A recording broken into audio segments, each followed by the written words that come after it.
So, let's talk about YouTube and their policies and what we're all doing here.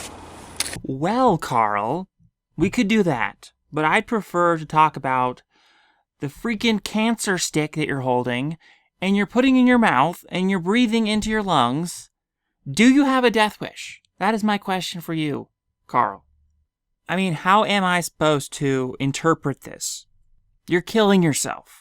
Well, that is an impressive cigarette. Not sure what brand that is. Not sure, but nicotine's really bad for you, sir, so I'm going to recommend you not do that. You're engaging in a suicidal destructive behavior, so I think I'm left to assume that you have a subconscious death wish. And a lot of people do.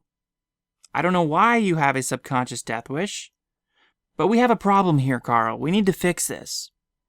I'm trying to help you. I'm trying to do the loving thing here and warn you that you're killing yourself. Do unto others as you would have them do unto you. I would want other people to warn me if I was killing myself with such a destructive behavior. So, let's fix this, Carl. I'm going to try to rally the YouTube community, and we're going to have an intervention.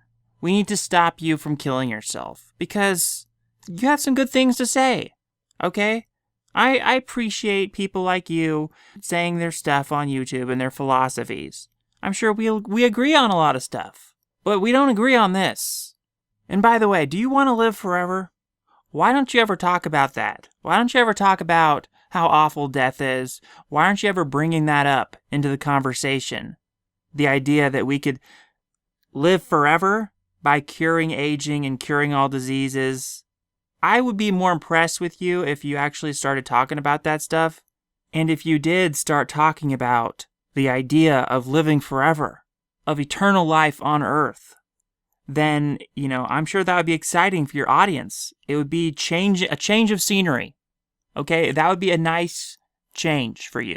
If you talked about living forever, we could get to this goal faster. If you talked about the idea of living forever, that would inspire people, and that people would be motivated to try to fight death and cure aging and all these diseases, and then we could just live forever instead of having to get old and die one day. That's the real point here. Okay? This is good for you, it's good for me. All of us need to be talking about living forever. And the more of us that start talking about it, it becomes like a real movement. The atheist community needs this. The atheist community needs to talk about more inspirational ideas. Like with religion, their selling point is eternal life. That's what religion is selling people. The atheists, we can sell people that same idea, but we can do it in a scientific way that's for real. Because right now, scientists are working on curing all these diseases and curing aging itself so that we can have indefinite life extension. This is not science fiction. This is science reality. This is science fact. It's going to be a reality in the future. The question is, when is it going to become a reality? And for people in the atheist community to ignore this and to not talk about it, you're really doing us all a disservice. And to pretend like we just have to get old and die, that's not going to help us reach our goal of living forever. No, that's going to perpetuate the status quo. That's going to perpetuate the idea that people have been indoctrinated and brainwashed to believe. The idea of death and taxes. The idea that we all have to die and there's nothing we can do about it. That's the idea we have to fight. We have to get people thinking, wait a second, we could live forever. That's the inspirational idea. And it's through this idea of living forever physically, this is the only way we're really going to conquer religion. Because as long as religious people are the only people who are selling this idea of living forever, eternal life, then they're going to have the upper hand.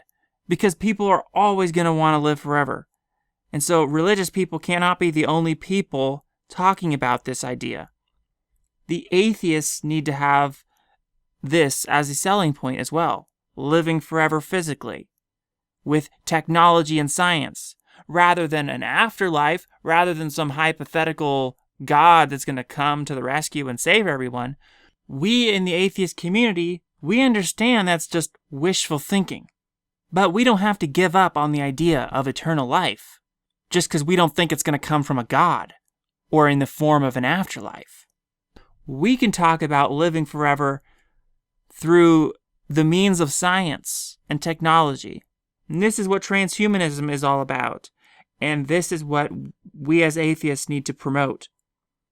That living forever is possible, that death is not inevitable, and that's it. I hope you can quit smoking, Carl. And I hope that you can use your voice, because you do have quite a platform, and you could be doing a lot more good with it if you actually started talking about this great possibility of living forever. And, you can always watch my videos on this channel to get some inspiration and some ideas of how to approach this topic. What's important is that the message gets out, that people understand that we're in a real time crunch here. We're in a real awful situation. And the faster we can cure aging, that we can really live forever. If we cure aging fast enough in our lifetimes. And if we fail at this, we fail, period. We just are failures. If some other future generation gets to live forever while we're rotting in the ground and we all failed because we were talking about stupid bullcrap that didn't matter, when we should have been talking about this, when we should have been talking about indefinite life extension, and our focus was stolen away on stupid bullcrap that doesn't really matter in the grand scheme of things, we need to be talking about eternal life. That is the issue, people.